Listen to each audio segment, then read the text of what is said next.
हम सदैव ऋणी रहेंगे अटल जी के। तत्कालीन संपादक श्री सुभाष राव दीपकमल। दीपकमल के तत्कालीन संपादक श्री सुभाष राव। एक अंतराल के बाद दीपकमल का अंक आपके हाथों में है। पूर्व प्रधानमंत्री श्रद्धेय अटल बिहारी वाजपेयी जी की जयंती के अवसर पर अटल स्मृति को ये अंक समर्पित है। पत्रिका का प्रकाशन नियमित एवं निरंतर होता रहे, ये प्रयास रहेगा।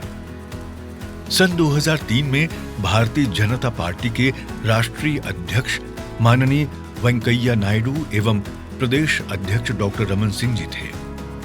भारतीय जनता पार्टी उन दिनों विपक्ष में रहकर संघर्षरत थी एवं पार्टी की केंद्रीय योजना के अंतर्गत एवं प्रदेश के कार्यकर्ताओं को वैचारिक रूप से तैयार करने की दृष्टि से एक मुखपत्र के प्रकाशन की आवश्यकता महसूस हुई।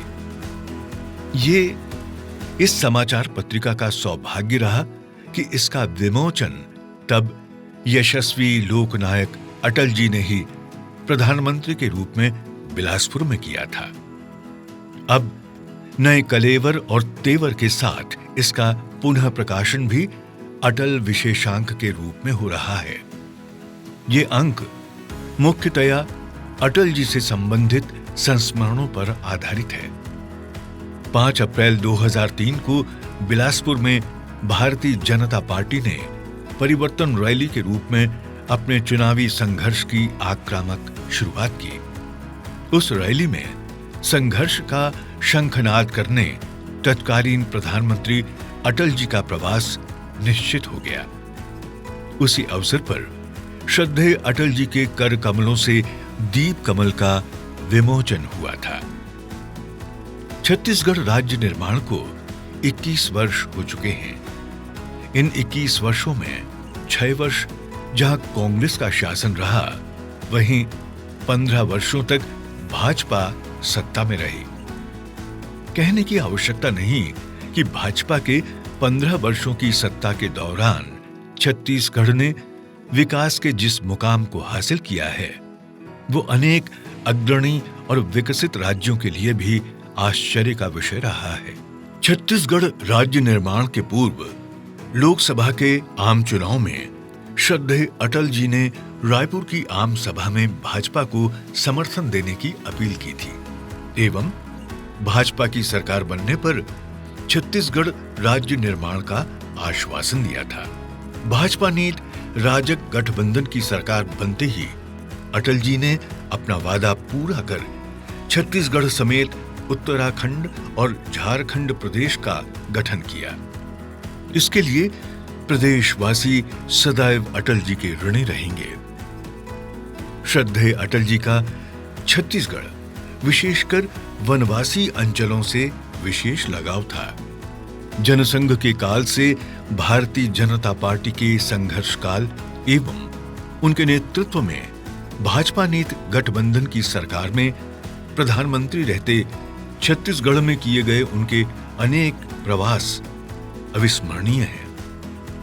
एक वक्ता के रूप में उनकी लोकप्रियता उन दिनों भी उफान पर थी जब भाजपा सत्ता से कोसों दूर थी और जब स्वयं अटल जी ग्वालियर से चुनाव हार गए थे, तब पार्टी को मात्र 2 लोकसभा सीटें मिली थीं।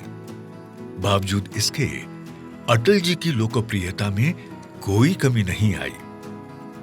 अटल जी से संबंधित छत्तीसगढ़ के अनेक संस्मरण हैं। सबके हिस्से इनकी अनेक कहानियां हैं, किंतु एक संस्मरण मुझे विशेष तौर पर याद है। अटल जी तब के छत्तीसगढ़ अंचल के प्रवास पर थे। वो रायगढ़ के कार्यक्रम के बाद रेल से सीधे दुर्ग जा रहे थे। रायपुर स्टेशन पर 20 मिनट का ठहराव था। इस दौरान हम सब कार्यकर्ता चाय इत्यादि लेकर स्टेशन पर थे। रायपुर के समाचार पत्रों के प्रतिनिधि भी वहां अटल जी से मिलने पहुंचे एवं संक्षिप्त चर्चा की। दूसरे दिन अटल जी रायपुर आए एवं समाचार पत्रों में छपे उनकी चर्चा जो प्रकाशित हुई थी उसे पढ़ा एवं मुझसे कहा कि मैंने ऐसा नहीं कहा था, पत्रकारों ने गलत लिखा है। उन्होंने पहले तो मुझसे कहा कि इसका खंडन भेज दो और मुझे खंडन का मैटर लिखवा भी दिया। फिर कहा नोटबुक लाओ और उन्होंने स्वयं 5-6 पन्नों में खंडन लिखकर मुझे दिया और कहा कि इसे टाइप करवाकर समाचार पत्रों में भेज दो। दूसरे दिन सभी समाचार पत्रों में अटल जी का खंडन उनके लिखे अनुसार प्रमुखता के साथ प्रकाशित हुआ। ऐसे थे अपने अटल जी। दीप कमल का अटल जी पर विशेषांक उनके ऐसे संस्मरणों से परिपूर्ण है।